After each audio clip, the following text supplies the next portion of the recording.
Salut, c'est Megumi. Aujourd'hui, je vous présente un manhwa trop peu connu à mon goût. J'ai nommé « Seule la mort attend la vilaine ».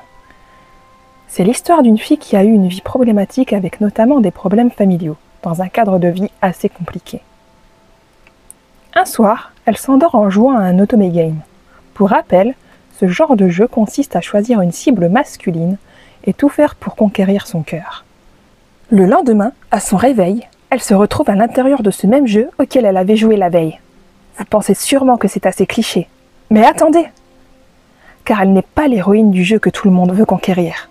Elle est devenue Pénélope Eckhart, la vilaine de l'histoire, connue pour être jalouse, cruelle et condamnée à une fin tragique, quelle que soit la route choisie. Mais notre héroïne connaît le jeu par cœur pour y avoir joué toute la nuit durant. Elle connaît tout de ce jeu et sait donc exactement ce qui va se passer si son affinité avec les cibles tombe au plus bas.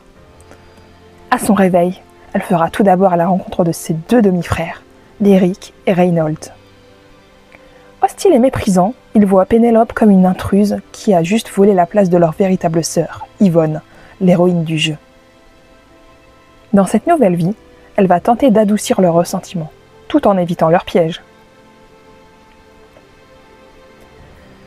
Elle fera également la rencontre du beau prince héritier aux tendances psychopathes, connu pour ne pas hésiter à tuer, Régulus Callisto. Il représente une menace dangereuse, mais un élément intrigant de l'équation sentimentale.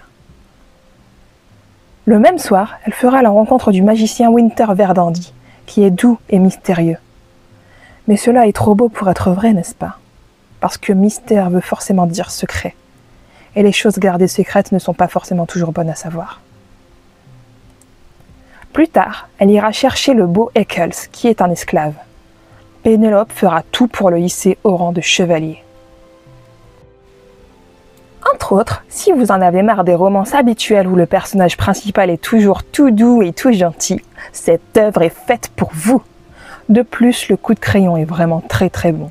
Les couleurs sont vives et rayonnantes, ce qui captive l'œil du lecteur. De plus, les couvertures sont juste sublimes, ce qui pousse n'importe quelle personne qui a du goût à feuilleter le format papier.